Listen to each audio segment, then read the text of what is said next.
NEET परीक्षा में विवाद के बाद केंद्र सरकार द्वारा कई बड़े कदम उठाए गए हैं। केंद्र सरकार ने एनटीए में सुधार के लिए एक कमेटी का गठन किया है। साथ ही एनटीए के महानिदेशक को भी हटा दिया गया है। ऐसे में शिक्षाविदों ने भी केंद्र सरकार के इन कदमों को परीक्षाओं में पारदर्शिता के लिए कारगर बताया है।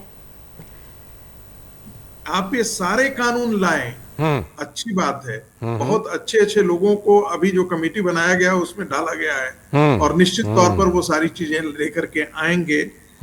लेकिन जब तक उसको आप ऑपरेशनलाइज नहीं करेंगे, जब तक इन माफियाओं को आप धरपकड़ नहीं करेंगे, ठीक है, आप इनको कठोरतम सजा नहीं देंगे, आप देखिए सरकारी संस्था में काम करने वाला व्यक्ति जो होता है बहुत जिम्मेदारी से काम करता है, वो डरता है। बिल्कुल, यदि एक छोटा सा भी इधर उधर दाएं बाएं हुआ 2% की गलती हुई तो उसे लगता है कि उसे अपनी नौकरी खतरे में गंवानी पड़ती है। बिल्कुल, बिल्कुल। लेकिन एक प्राइवेट एजेंसी को इस बात का खतरा नहीं होगा, वो तो टाल देगा, कुछ भी हो सकता है। ऐसी स्थिति में आपने देखा होगा कि सीबीएसई जब करवाता था, ठीक है, तो इतनी परेशानियां नहीं थी।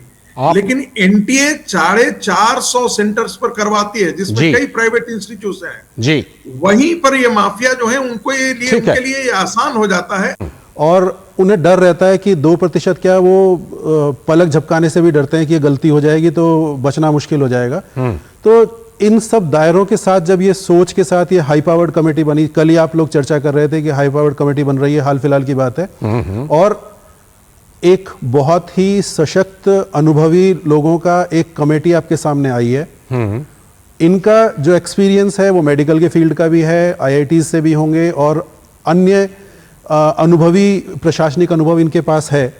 तो निश्चित रूप से सभी आयामों पर चर्चा करने के बाद जो कमियां हम लोग अभी महसूस कर रहे हैं या और अपने गहन अध्ययन से कमियां महसूस इनके सामने आएंगी, तो मैं पूर्ण रूप से आश्वस्त हूं। मुझे पूर्ण विश्वास है कि जो इनकी तरफ से सजेशंस आएंगे, कमेटी की फाइंडिंग्स आएंगी, और जिस तेजी से इस सेंसिटिव विषय पर सरकार काम कर रही है, कोई कारण नहीं है कि जो आने वाली कमेटी की जो फाइंडिंग्स होंगी उस पर भी तुरंत कार्रवाई सरकार की तरफ से नहीं की जाएगी। कुछ ऐसा माफियाओं का गिरोह है जो पूरे देश भर में काम कर रहा है, जो हो सकता है सत्ता से वो संरक्षण प्राप्त करता हो। जब मैं सत्ता बोल रहा हूं तो कांग्रेस की भी सत्ता हो, चाहे वो झारखंड मुक्ति मोर्चा का हो, चाहे वो भारतीय जनता पार्टी का हो, नेताओं का हो, दबंग लोगों का हो, जहां से भी हो, बट वो कहीं से खाद पानी लेकर के और ये पेनिट्रेट किए हुए हैं।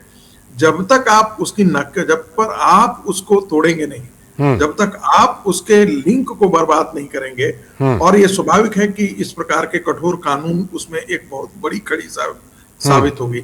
लेकिन जो अभी जो कमेटी बनाई है सरकार ने रणदीप गुलेरिया की, मुझे लगता है वो सब सुझाव भी कई देंगे ताकि केंद्र कौन सा बनाया जाए, ओएमआर के बारे में क्या सावधानियां बरती जानी चाहिए, कैमरा की नजर जो है वो सारे बच्चों पर होनी चाहिए या नहीं होनी चाहिए।